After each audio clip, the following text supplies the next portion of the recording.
Takes snuff, drinks vodka, always wears black. Teacher in love with her. Good afternoon, Boris Alexeyevich. Good afternoon.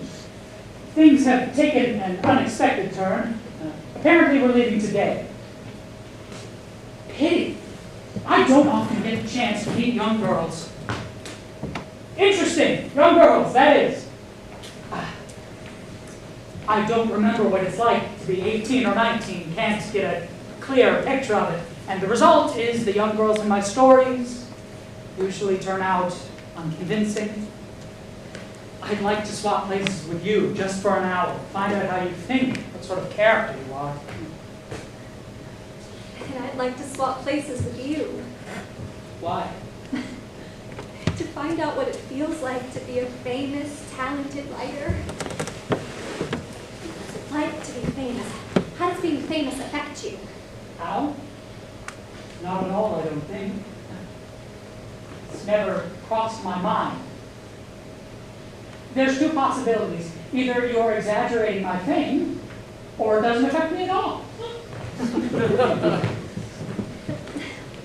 What about when you read about yourself in the newspapers? If they praise you, it cheers you up. And if they attack you, it depresses you for a couple days. What a marvelous existence. If you only know how much I envy you. People's destinies are so different. I mean, some people can scarcely plod through their dull, obscure lives.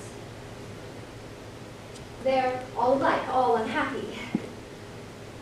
But then others, like you, for example, I mean, fate deals them a really fascinating life, a glittering life full of meaning.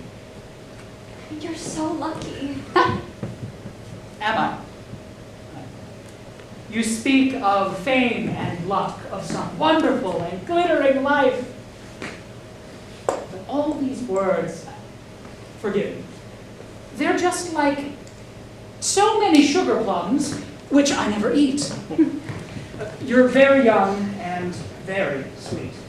But your life is wonderful. I don't see what's so special about it. It's time for me to go and write.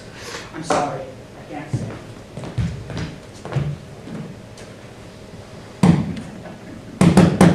It's what they call a sore point. You stepped on my pet bunion. I'm starting to feel steamed up, even a bit angry. All right, then, let's talk. Let's talk about my wonderful and glittering life. So, where shall we start? There's such a thing as obsession. When, for example, a man thinks of nothing all day and night but the moon. And all day and night, I'm haunted by a single obsessive thought. I have my own moon. I have to write. I have to write. I have to write. No sooner have I finished one story when, for some reason or another, I have to write a second story. And then a third, and after the third, a fourth. I write nonstop at breakneck speed, and I can't seem to do it any other way. Now tell me, what is so wonderful and glittering about that, may I ask? Ha! It's a preposterous life. I'm here with you getting steamed up. But at the same time, I can't forget for a moment that there's an unfinished story waiting for me. There, there's a cloud. See? That looks like a grand piano. Well, I think to myself, must fit it into my story somewhere, that a cloud floated by looking like a grand piano. I can smell heliotrope. I immediately make a mental note. Sickly scent, flower for a widow. Refer to it when describing a summer's evening. I keep fixing on every phrase, upon every word that you or I utter. And I can't wait to get back to add all these new phrases and words to my literary stockpile. Never know when they might come in handy. When I've finished working, I run out to the theater or go fishing. Perhaps I can have a rest and forget about it all. No. There's some new idea. Trembling around inside my head like a heavy iron ball. And it's already started drawing me towards my desk, and I have to rush back to start again, writing and writing, and it's like that all the time. Oh, all the time. I can't get away from myself. I feel as if I'm swallowing up my own life. And that to make the honey that I'm giving to somebody out there in the void, I am taking the pollen from my own best flowers. Indeed, I'm ripping out the flowers and trampling on their roots. I must be insane, don't you think? Oh, and my friends and family, you would think they treat me as if I were quite sane. Oh, what are you writing? Oh, what are you going to treat us to next? It's always the same thing. Always. And it seems to me this scrutiny from my friends, this praise, this enthusiasm, it's all a pretense. They're humoring me as they would an invalid. And sometimes I am afraid. At any moment they'll creep up on me, grab me, and cart me off to the asylum. Like Gogol's madman. When I was young, through my best years, back when I was starting, writing was unmitigated torture. A minor writer, especially before he's had any success, thinks of himself as clumsy, bungling, and unnecessary. His nerves are on edge. He's unhinged. He can't stop himself from loitering around people in the arts and literature, unnoticed and unrecognized, and afraid to look anyone directly in the eye, like a compulsive gambler with no money. I never came across my reader, but for some reason I always thought of him as hostile and suspicious. The whole idea of the public terrified me. Whenever I put on a new play, I always thought that everyone in the audience with dark hair was my enemy. And that everyone with fair hair was just cold and disinterested. It's all so dreadful. Agony. Surely your inspiration and the creative process itself must give you moments of elation and pleasure. Yes! Yes, when I'm actually writing, it's enjoyable. And I like reading the proofs, but the minute it's published, I can't stand it. I can see right away, it's not what it ought to be. It's a mistake. It should have never been written in the first place, and I'm disappointed. I feel useless. And then the public reads it. It says, oh, charming, clever, charming, but, oh, it's hardly Tolstoy. Oh, it's very good, but Turgenev's Fathers and Sons is better. It'll be charming and clever until the day I die. Charming and clever! And that's it. My friends, whenever they pass my grave, will say, here lies Trigorin. He was a good writer. Oh, but not as good as Turgenev.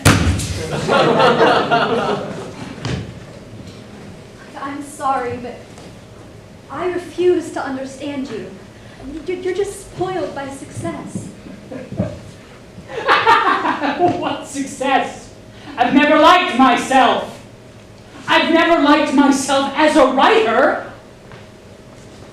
The worst thing is that I live in some sort of a stupor, and I frequently don't understand what it is I'm writing. I love this stretch of water here. The trees, the sky. I respond to nature. I feel passionate about it. It gives me an irresistible desire to write. But I'm not only a landscape painter. I'm also a citizen. You know, I love my country. I love its people. I feel that as a writer, it's my duty to talk about the people and their sufferings and their future, and to talk about human rights and sciences, etc., etc. And I do talk about all these things at great speed. But then people pester me constantly. And then they get angry with me. And I tear about all over the place like a fox, hunted by a pack of hounds.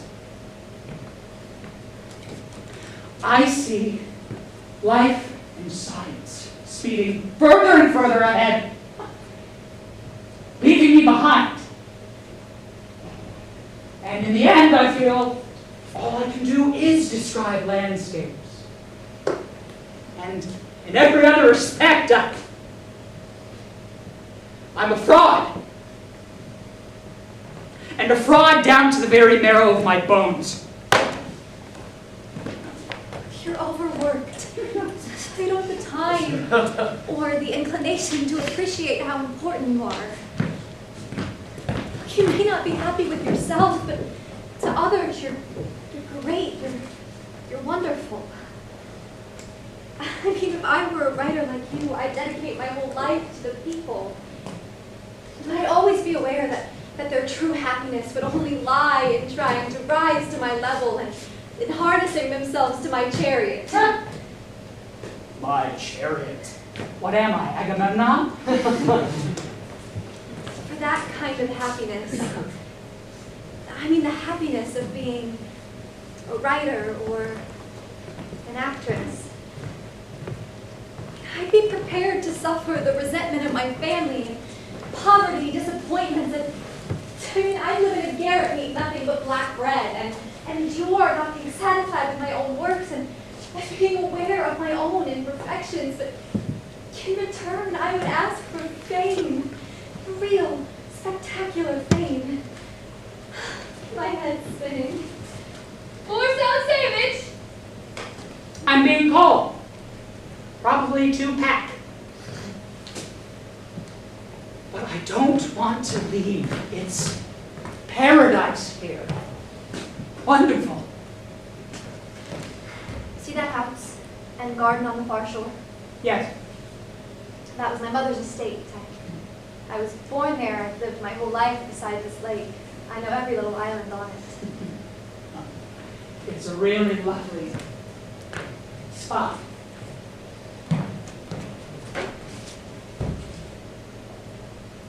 What's this? A seagull? Konstantin Gavrilovich shot it. Beautiful bird.